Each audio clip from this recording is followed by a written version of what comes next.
Welcome back to Who Should You Choose, a video series where I go over the prior videos, questions, and comments and help you with your hut lineup decisions. Happy NHL Draft Day to all of those that celebrate. My Sharks, obviously, this is their Stanley Cup final, as it has been the last few years. Pretty devastating as a Sharks fan, because if you've been following my channel for a while or you watch my streams when it comes to potential prospects this year, I had said pretty much since the start, I'm someone who covers an OHL team, and I've gotten to watch a lot of the OHLers play multiple times. And Matthew Schaefer is a rock solid Norris type defenseman build. Doesn't mean that it's going to happen. So you add someone to the mix that, and I don't mean he's going to be Makar and win the Norris and all of that. I mean that of all the players that are drafting, he has the chance to be Werenski or Morrissey, like those kinds of players. Could he be bigger than that and better than that? For sure, but that's kind of where I'm very pessimistic when it comes to prospects. Anyways, I talked about this a lot. I think that to win a Stanley Cup, and you've seen this, that teams need a franchise defenseman, a franchise center, and then one other franchise type piece, whether that's a goaltender or another forward. Usually, rarely is it another defenseman. But that being said, Sharks have Macklin, Sharks have Askarov. There isn't a team in the top 10 that needs Matthew Schaefer more, in my opinion. Because I think it completely changes the timeline of the Sharks. It goes from maybe not sniffing a wild card spot for 3 more seasons, and maybe it moves it up to 2 or 4 seasons and moves it up to 3. But it looks like the Sharks are going to get Misa, or there's reports about Frundell. And the one thing I've really liked about Mike Greer, who I did not love at the time of getting the job in San Jose, sorry about the San Jose rant, but hey, I love my Sharks. Was I didn't love the hire because he was inexperienced, and I didn't know if he was the right guy to do a full teardown rebuild. He's been methodical. There's been a couple moves where it's like, hey, what are you doing? But he has been one of the better general managers, in my opinion. I mean, you look at the Wallman trade. He literally got Jake Wallman. Yzerman, there needs to be a 30 for 30 on that when all is said and done, because he got Detroit to give us a second and Wallman, and then he flipped Wallman for a first. So just crazy stuff there. But nonetheless, it looks like, the Islanders can't score. Don't take a defenseman. I get the Dobson's leaving and all that, but just go get Misa. Take Hagens, the hometown kid, right? It's tough. Anyways, this is the first draft, where I think that it obviously the Bedard one was tough, but they didn't move up and they didn't move down, right, in that one. And they got Will Smith, who looks like he's going to be a legit NHL winger. And then you've got, last year when they got Macklin Celebrini, which is rock solid. So we got a franchise center. If Schaefer falls to 2, I'm losing my mind, because I truthfully believe that if they get Schaefer, that they could be a cup contender in 5 to 7 years. But if they don't, then, I hope Misa, or I hope it's not Frundell. I hope it's Misa. I've gotten to watch Misa play a lot. I'd rather just take the safety net. That's what Greer has done really well. He's drafted he hasn't gone way out. They got Dickinson last year. It is what it is. I hope they find, if you really want my ultimate, what do I hope the Sharks do? I hope they trade their Dallas first round pick and something else, maybe Edmonton's first round pick next year, and they go and move up and get Kayshawn Aitchison, who is, whoever gets him, whatever fan base out there listening, you get Kayshawn Aitchison, my favorite player to watch in the OHL this year. Dude is hard hitting, brutal to play against, nasty shot. I would love it if the Sharks got Kayshawn Aitchison. With that being said, let's get into today's questions and comments. New event today, guys. Week 2 of the draft event is today. So if you want to follow along on my stream, I'll be live at noon or 2 p.m. Eastern time, going over all the new content and all of that. So it'll also be, only have one more week left to do the jumpstart packs for NHL 26. So make sure that you at least do that. It takes like 10 minutes, 20 minutes. So just make sure you do that. All right, let's get into the questions. iLiv says, cycling is something I love doing and should be the most rewarding way to play. I hate dominating with passing and outplaying my opponent tactically, but the second my opponent gets the puck, it's the L2 glitch down the ice and cheese and everything. It takes the fun out of grinding the game. Brother, you've been in my stream, every day for the last, couple months, and watching my grind to Division One. I'm actually making some progress. But that being said, I out TOA and have a lot of those like, how did that not go in? More than like I would say in about 70% of my games, I win 50% of my games. Like that's the frustrating part. I don't know how many times I've had 5 minutes TOA. My opponent has 30 seconds, but it's 1-2 on one L2 down the boards and just force it through the middle. I'm with you, man. It's tough. It's tough. And I think if they got rid of that back skating shot glitches, this is going to be a hot take maybe, but I'd love to hear your opinions on it. Over the years, obviously I know all the glitches and all of the some of them aren't even glitches. They're just go-to goals that go in at a high rate, right? Like for example, I don't consider, for the 10 years from like NHL '05 all the way to like NHL 15, 16, where you just like fly down the boards, cut into the middle in the slot, and you shoot upstairs above the glove. Like that was like the only way to score. That's not a glitch goal. That's just like you getting in the middle and picking the corner, right? Doing the pass between the, doing the L2 glitch where it's something that is not intended, right? I think that shot glitches are okay. I think that because they're able to be they're able to be defended, right? And technically shots can still go in. I'm not talking about the pass ones. Like there's a couple pass glitches where if you could pass right through 5-hole. That's been kind of nullified a little bit in 25, but it was super prevalent in 24. I think that the skating glitches though is where you run into a lot of issues. Like I remember NHL 19, there was the L2 glitch was legit. You just hit L2 and you would get a speed boost through it. Not the way that it is right now, where there's actually a mechanic to doing the L2 glitch this year, and it isn't easy, like super easy for a lot of the player base. So that's why you don't see it a lot in the lower divisions. But in NHL 19, it was literally just tap L2, and you're basically just going like this down the entire ice. It was the dumbest thing. You got to make sure that there's no skating glitches, I think. In 2K, there are cards that upgrade based on rebounds and three-pointers made or shots made based on the position you mentioned. That's in MLB. I really hope they add this feature too. Not because it was super useful in 2K, specifically for new users and the people that play a lot with their favorite players. Like I said, man, anything that keeps your favorite cards in the game and doesn't punish you for being better. Like one of the major issues that I have with the game right now is that the better you are, the less rewarded you are for your time and effort and put. That's why you see all these people deranking in rivals so that they can play guys like me when they shouldn't, right? Because the rewards don't tier. Like if you're in Division 1, I was thinking about this earlier. If you're in Division 1, make it 8 wins for the rivals rewards. You know what I mean? Like just make it 8 wins, not 30. And obviously scale it. You know what I mean? Like make it something along those lines, right? You got to. But when it comes to the players and cards, one of the major issues is that the better you get, the less you can have bad cards in your lineup, even if you really like the player and want to. And you should be doing that, right? I've said this all year in the last couple of years that you want to use your favorite players. It's going to be so much more rewarding.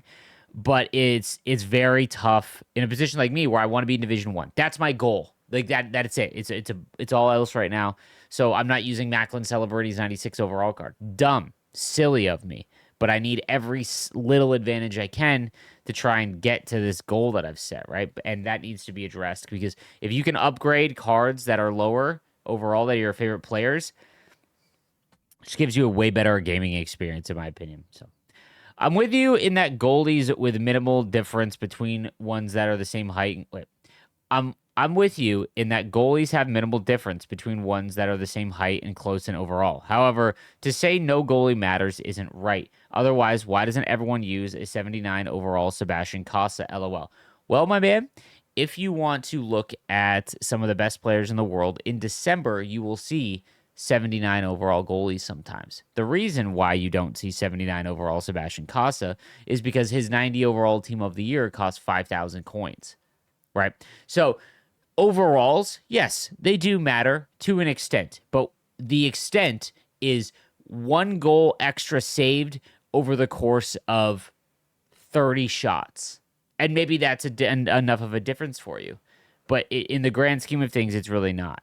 Now, what I will say is that it depends on the year and what goes in. So what I mean by that is if a short side shot above the glove, which really hasn't been the meta or the go-to goal for anyone that's like 30, you guys remember, man. It was literally just glove side, skate in the middle, glove side. That was it.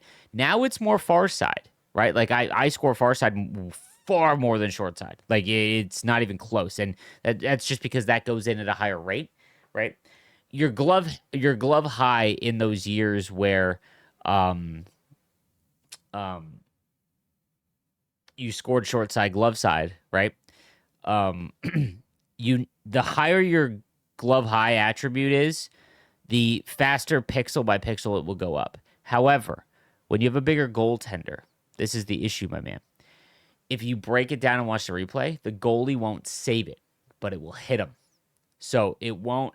It maybe sometimes it kicks out a rebound, or just the puck drops, and a smaller goaltender with a higher rating would stop it in his glove, and it'd be cleaner. But I'm telling you, man, like I get that you want them to matter. You want them to matter. And I think that the word matter needs to have some context here. You will never get a goaltender that is smaller, 6 foot and below, 6'2", 6'1" and below, that will have a better save percentage over the course of 50 games. You want to test it? Test it. Don't look at goals against. Look at save percentage, because again, goals against can be misleading sometimes. Save percentage is what you really want to look at, and stay in the rivals division that you're in. It might be different for squad battles. It might be for offline players, because I don't play a lot of squad battles, so I can't. But hazard a guess is probably pretty close. But the issue is because bigger goaltenders like Ben Bishop, they can't. They don't get their glove to the puck because their attribute is not high. Like if they're much lower rated, right? But their elbow or their arm will hit it, and that's the issue, right? Like it's just there's a reason why most goaltenders that are below 6'2" don't even get a look anymore, which is a problem in my opinion. But it's tough, man. Like I the reason why people aren't using 79 overall Sebastian Costa is because there's a far cheaper, way higher overall option that, yes, is better. But better does not mean it matters, if that makes any sense. Misa is good, but he gets knocked off the puck and knocked down pretty easily. Yeah, that's a big issue, obviously, for any of the slighter cards. I do think this year, use reverse checking, man. Once I started using reverse checking, completely changed the way I play, and it's obnoxious. So dumb. I hate reverse checking. So, like, it's not in real, like, it is in real life. It's frustrating. It is in real life, but not to what we do. No one is skating up the ice, letting the puck go, doing a full-on, like, getting all your upper body and throwing a dude that's coming at you full steam into the, like, it's arcade, man. It is. It's NHL hits. He says, yeah, if they could combine Be a Pro and Hut, they let you pick one card at the beginning of the season for your favorite team, any player from any roster, new or old. Hell, even if they just gave you one player from each team. I think this would be a good gameplay approach, as it gives players something to grind towards and also balances out free to play. I don't think 199 makes that much of a difference. You obviously want Lemieux, Lindros, Char, etc. I also a way to easily distribute zone abilities. Quite annoying to try and use that last couple of points currently. That's all choices, right? I think that what they did with zone abilities this year was making all of them 2 and 1. Silly. Like, if they don't do a rework of X Factor abilities this year, major issue. Because backhand beauty, while a good ability, being worth the same as elite edges and wheels is hilarious. Like, that is a major issue to game balancing, and I hope that they figure out a way. I'm not saying to change zone abilities, by the way, guys. That's it. I'm just reacting to what they did. I have no input. I don't want to hear about it. I'm not saying change them. I'm just saying that if you're gonna make them the same overall, you gotta do a rework and make new abilities, is what I'm saying.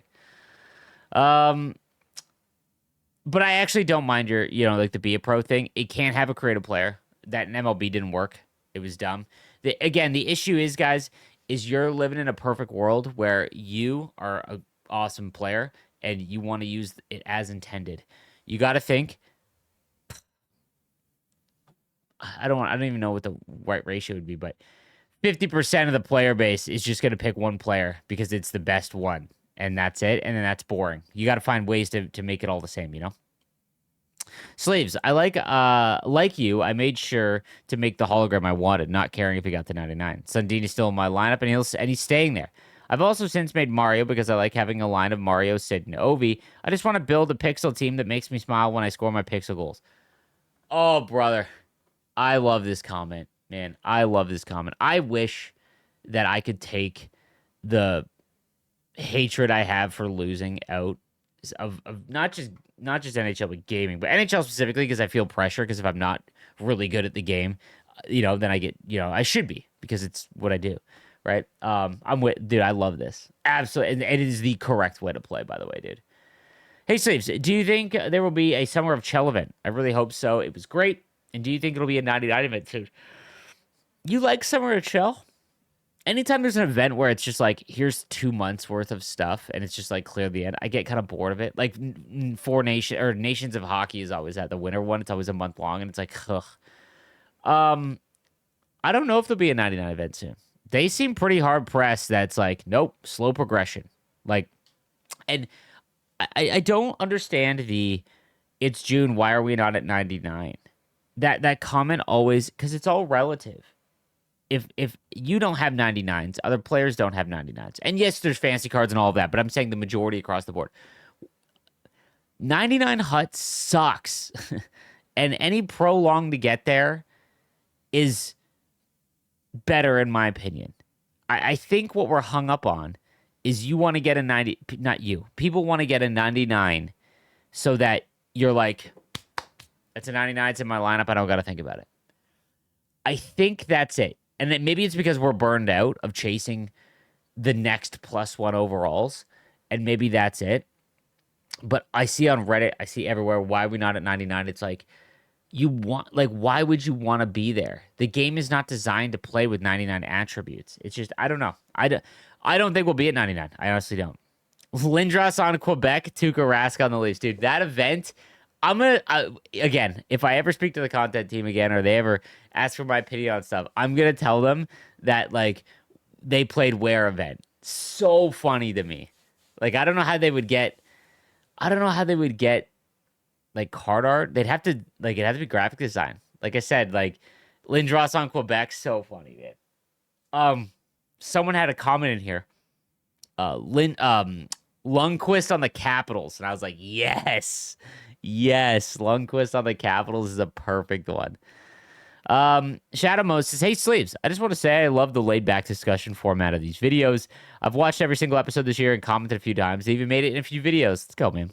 Love listening to these videos on my drives to and from work. You guys are the only reason why I haven't stopped these. I don't particularly get a lot of views. It's just, I find it fun to do. I do it right in the morning before I go and hang out with my son before breakfast, and I like hearing from my community, my most hardcore community.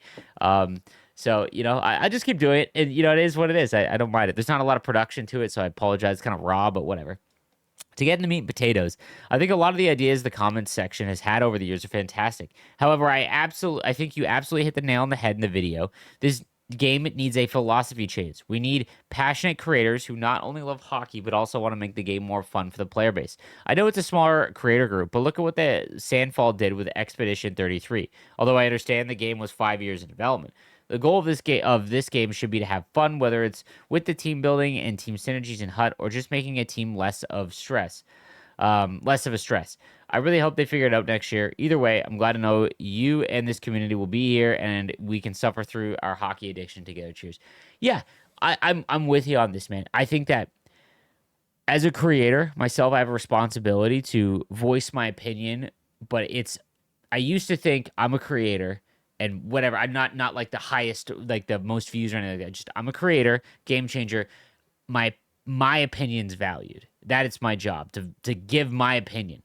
That's not it. Our job as creators is to take our community's opinion and get them on the trolley tracks. You know what I mean? Like, some of them are way abstract, but there's pieces of it that are good. I try to talk those out a lot. And if I see a lot of it, then it's like, okay, this is what I think a lot of people would like. Right. I also think that talking about subjective things like gameplay is silly, like being like, man, one-timers, you shouldn't be able to hit a one-timer in this exact spot anymore like that. And I think that some people enjoy it, some people don't. So talking about gameplay, I don't really do. the stuff that is unintended should get out of the game. L2, the speed boost glitch, like get out of the game. That is 100% I'm in agreement with. But when it comes to like what creators and trying to create some fun, yeah, like I am trying this year. I'll say this out. Yeah, I can say this publicly.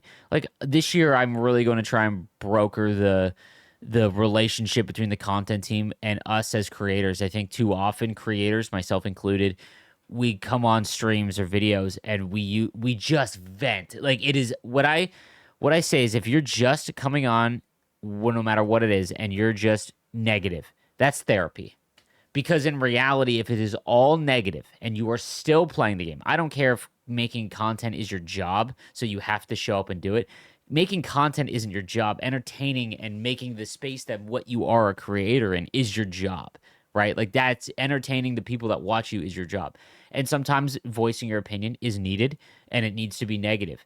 I think that what I've learned over the years is that like not all like it shouldn't just be therapy. Like that's literally what it is. When you come on and for 30 minutes you're just bashing the game constantly, but then at 2 p.m. I'm live every day. Like that would solve nothing. So this year I'm really trying to broker the relationship again in the background for the content team because I think the content team came up with some good ideas that the creators would have never come up with. But I also think that we could have avoided so many headaches had we just had one pass of like, hey, change the order of this event or maybe make these players have don't make the sets don't include this step, things like that. Quality of life would definitely be improved because we have such a deep understanding of the game and we're addicted to it. So that's the reality of it. But that's just kind of my philosophy on content creation as I get older. And we're into the I don't know how long I can keep doing this, right? You guys keep showing up, but who knows, people eventually will stop wanting to listen to what I gotta say. That's going to do it for today's episode, guys. I will see you today for the new week 2 of the event. And I'm excited to see Kayshawn Aitchison MSP. Let's manifest it. Have a good one, guys.